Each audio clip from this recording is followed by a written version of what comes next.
বাসায় পড়ে থাকা শপিং ব্যাগ দিয়ে কী করে আমি এরকম কাপড় রাখার একটা স্টোরেজ বানিয়ে নিলাম সেটাই আপনাদের সাথে শেয়ার করব। তো হ্যালো এভরিওয়ান, আসসালামু আলাইকুম। আশা করি আপনারা সবাই ভালো আছেন। আমি আল্লাহর রহমতে ভালো আছি।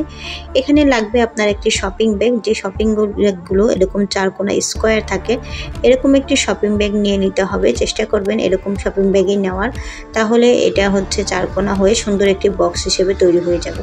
তারপরে এটাকে আমি উল্টিয়ে তারপরে দুপাট করে দিয়েছি, দিয়ে পরে আমি এর চারটা কোণাকে আমি এখানে সেলাই করে দিচ্ছি যাতে এটা ভালোভাবে ফিক্সড হয়ে থাকে। আপনারা জিনিসটা দেখলে বুঝতে পারবেন। আমি এই যে দুই পাশে এটাকে চারপাশে এটাকে সেলাই করে দিয়েছি। এই যে এরকমভাবে সেলাই করা হয়ে গেলে এখন যেহেতু এটাকে কোনোভাবেই সেট করা যাচ্ছে না, এটা একদম নড়বড় করছে যেহেতু শুধুমাত্র একটি শপিং ব্যাগ, তো এখানে আমরা করব কি, বাসায় যে কার্টুনগুলো থাকে সেই কার্টুনগুলোকে এখানে আমরা ব্যবহার করব। তো এখানে আমি একটু মাপ দিয়ে নিচ্ছি যে এর পাশে কতটুকু লাগবে।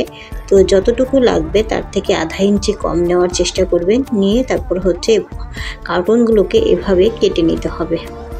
তো এভাবে আমি কার্টুনগুলোকে কেটে তারপর হচ্ছে দুপাশে আমি কী করবো, এরকম একটু বড় করে কেটেছি, ভাঁজ করে দিব। দুপাশে যদি এরকম করে একটু ভাঁজ করে দেন তাহলে আপনার যে চারটা কোণা আছে কোণাগুলো একটু শক্ত হয়ে থাকবে এবং আপনার বক্সটা অনেক সুন্দর হবে।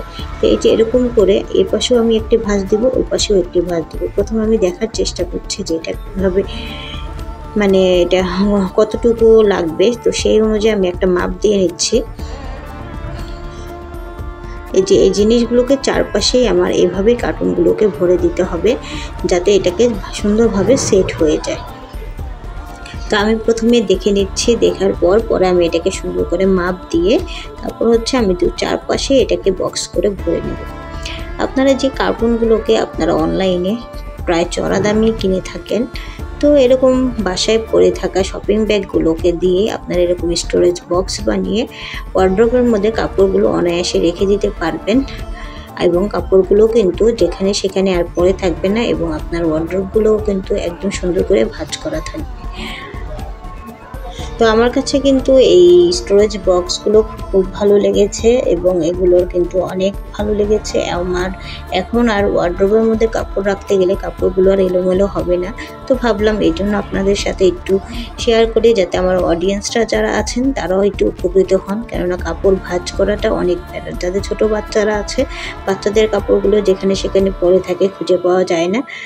তো এই যে এভাবেই কিন্তু আমি সবগুলো কার্টুন দিয়ে নিচে একটি কার্টুন দিয়ে দিয়েছি, এতে আমার বক্সটা তৈরি হয়ে গিয়েছে। এখানে আমি প্রায় 8টার উপরে কাপড় দিয়ে দিয়েছি। দেখুন খুব সুন্দরভাবে কিন্তু সেটও হয়ে গিয়েছে এবং কত সুন্দর একটি স্টোরেজ বক্স হয়ে গেছে। আর এরকম শপিং ব্যাগ দিয়ে বক্স বানিয়ে নিলে এই বক্সগুলো কিন্তু অনেকগুলোই আপনার একটি ওয়ার্ড্রোবের মধ্যে আসবে। এগুলোকে যেভাবে খুশি সেভাবেই আপনি রাখতে পারবেন। তো আমার ভিডিওটি কেমন লাগলো অবশ্যই কিন্তু কমেন্ট করতে ভুলবেন না। ভালো লাগলে একটি লাইক, একটি কমেন্ট করে আমার পাশেই থাকবেন। সবাই ভালো থাকবেন, সুস্থ থাকবেন এবং নিরাপদে থাকবেন। আল্লাহ হাফেজ, আসসালামু আলাইকুম।